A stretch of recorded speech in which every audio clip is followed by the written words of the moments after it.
Halo teman-teman, Assalamualaikum warahmatullahi wabarakatuh. Perkenalkan kami dari kelompok 10, di mana pada kesempatan kali ini kami akan mencoba membahas mengenai materi tentang terapi realitas. Sebelum memasuki materi, perkenalkan dulu kelompok dari kami. Yang pertama ada Elsabella Fauzia, kemudian ada Kotrun Nada, dan yang terakhir ada Diantria Faradila.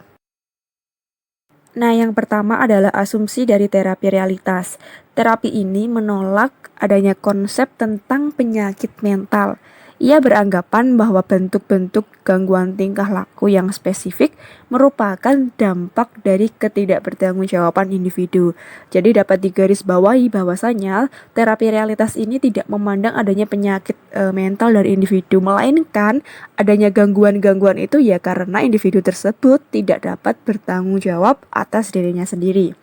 Pendekatan ini juga tidak berurusan dengan diagnosa-diagnosa psikologis. Ia mempersamakan gangguan kesehatan mental dengan tingkah laku individu yang bertanggung jawab. Selanjutnya, ada The Picture of Reality atau gambaran realitas. Glasser pada tahun 1981 menandaskan bahwa kita tidak hidup sampai taraf manapun di dunia nyata.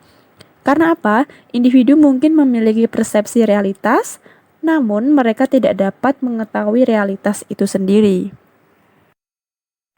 Selanjutnya ada the needs atau kebutuhan. Menurut Glasser, tahun 1985, kita membayangkan pada kepala kita untuk memuaskan kebutuhan bawaan.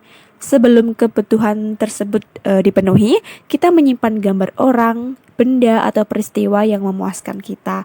Atau dengan kata lain, kita mempersiapkan hal apa saja yang dapat memuaskan kita di kemudian hari dengan menyimpannya di memori kita.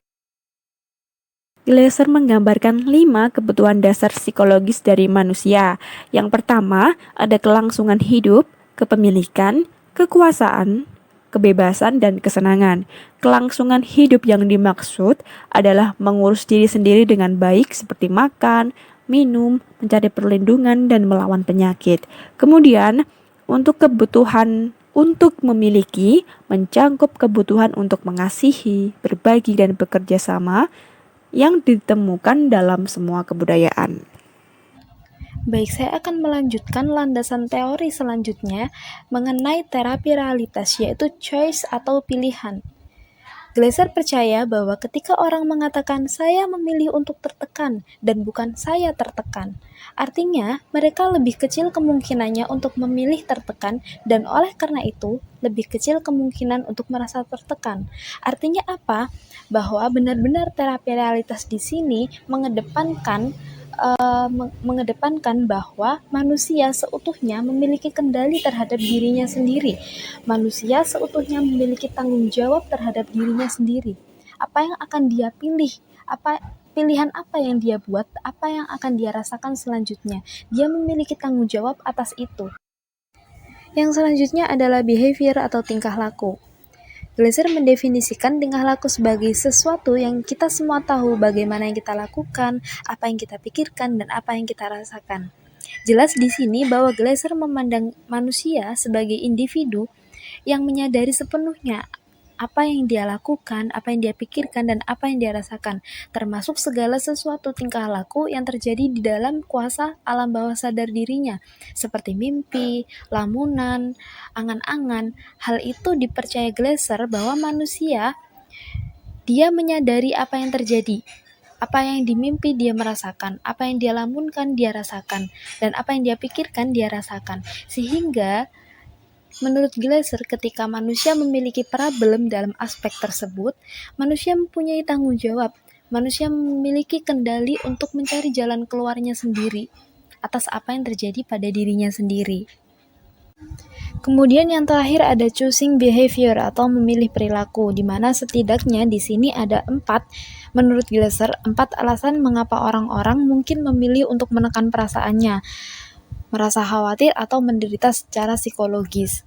Yang pertama adalah Mungkin orang-orang memilih untuk menekan atau cemas, orang-orang dapat tetap mengendalikan kemarahannya. Lebih banyak kendali dan kekuasaan atas orang lain diperoleh dengan menyedihkan daripada dengan marah. Kegalauan dapat mengarah pada kekerasan, sedangkan memilih untuk menekan tidak. Sehingga menurut pandangan Glasser, bahwa orang-orang itu merasakan gangguan psikologis karena akibat perbuatan mereka sendiri, yaitu memilih untuk menekan perasaannya, karena hal tersebut disinyalir akan lebih banyak mendapatkan perhatian dari orang lain. Yang kedua hampir sama dengan yang tersebut di atas tadi, bahwa orang-orang berpikir bahwa depresi adalah cara mereka meminta bantuan tanpa mengemis, yaitu maksudnya bahwa ketika mereka mengalami depresi atau gangguan, maka mereka akan lebih mudah untuk mendapatkan perhatian dari orang lain. Kemudian yang ketiga adalah orang mungkin memilih rasa sakit dan kesengsaraan sebagai dalih ketidakberdayaan mereka untuk melakukan sesuatu yang lebih efektif. Maksudnya di sini adalah alibi bahwa seseorang itu memilih merasa sakit dan sengsara daripada melakukan sesuatu yang lebih efektif, sehingga dia akan merasa tertekan, sehingga timbullah masalah psikologis. Kemudian yang keempat dan yang terakhir, ini hampir sama dengan yang sudah tersebutkan di atas. Memilih untuk menekan atau khawatir dapat membantu individu-individu memperoleh kendali yang kuat atas orang lain. Jika seseorang memilih untuk menekan, orang lain harus melakukan sesuatu untuk orang tersebut, seperti menghibur, menasehati, merawat orang tersebut, bahkan memberikan tempat tinggal. Selanjutnya saya akan menjelaskan mengenai metode atau teknik terapi yang digunakan pada terapi realitas. Terapi realitas bisa ditandai sebagai terapi yang aktif secara verbal. Prosedur-prosedurnya difokuskan pada kekuatan-kekuatan dan potensi-potensi klien yang dihubungkan dengan tingkah lakunya sekarang dan usahanya untuk mencapai keberhasilan dalam hidup. Dalam membantu klien untuk menciptakan identitas keberhasilan, terapis bisa menggunakan beberapa teknik sebagai berikut. Yang pertama, terlibat dalam permainan peran dengan klien. Kedua, menggunakan humor. Ketiga, membantu klien dalam merumuskan rencana-rencana yang spesifik bagi tindakan. Keempat, bertindak sebagai model dan guru. Kelima, memasang batas-batas dan menyusun situasi terapi. Keenam, menggunakan terapi kejutan verbal atau sarkasme yang layak untuk mengonfrontasikan klien dengan tingkah lakunya yang tidak realistis. Ketujuh, melibatkan diri dengan klien dalam upayanya mencari kehidupan yang lebih efektif. Terapi realitas tidak memasukkan sejumlah teknik yang secara umum diterima oleh pendekatan-pendekatan terapi lain. Selain itu, para pempraktek terapi realitas tidak menghabiskan waktunya untuk bertindak sebagai detektif atau mencari alasan-alasan. Terapis berusaha membangun kerjasama dengan para klien untuk membantu mereka dalam mencapai tujuan-tujuannya. Teknik-teknik diagnostik tidak menjadi bagian dari terapi realitas, sebab diagnosis dianggap membuang waktu dan lebih buruk lagi. Merusak klien dengan menyematkan label seperti skizofrenik pada klien yang cenderung mengekalkan tingkah laku yang tidak bertanggung jawab. Kemudian kelebihan dan kekurangan terapi realitas. Kelebihannya ada yang pertama, terapi realitas fleksibel dapat diterapkan dalam konseling individu dan kelompok. Terapi realitas tepat diterapkan dalam perawatan penyimpangan perilaku, penyalahgunaan obat, dan penyimpangan kepribadian. Terapi realitas meningkatkan tanggung jawab dan kebebasan dalam diri individu tanpa menyalahkan atau mengkritik seluruh kepribadiannya. Kekurangannya yang pertama, terapi realitas terlalu menekankan pada tingkah laku masa kini sehingga terkadang mengabaikan konsep lain seperti alam bawah sadar dan riwayat pribadi. Terapi realitas bergantung pada terciptanya suatu hubungan yang baik antara konselor dan konseli. Terapi realitas bergantung pada interaksi verbal dan komunikasi dua arah.